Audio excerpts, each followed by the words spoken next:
അടുത്തത് ദേവിയുടെ ഉഗ്രഭാവമായ മഹിഷാസുരമർദ്ദിനിയുടെ കഥയെ ആസ്പദമാക്കിയ ഒരു വഞ്ചിപ്പാട്ട്.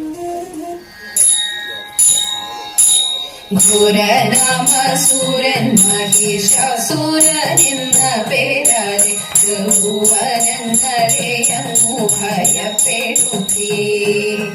അസുരനാൽ വലഞ്ഞിട്ടു ദേവകളെല്ലാം ഉടനെ മൂന്നാകുന്ന മൂർത്തികളെ ആശ്രയിച്ചതേ. ദേവകളെല്ലാം അവർ തൻ വീര്യമതു നൽകിക്കൊണ്ടു ദേവിയെയും സൃഷ്ടിച്ചതേ രക്ഷ ചെയ്യുവാനായി.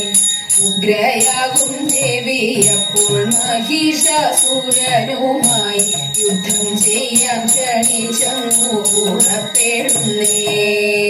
ക്രൂരനാകും ദൈത്യനെയും കൂട്ടരെയും വധിച്ചങ്ങു പ്രപഞ്ചവും കാത്തു ദേവി കൃപയാൽ തന്നെ. മഹിഷനെ വധിച്ചൊരു ദേവി അന്നു മുതൽ പിന്നെ മഹിഷാസുരമർദ്ദിനിയായി വാഴുന്നേ.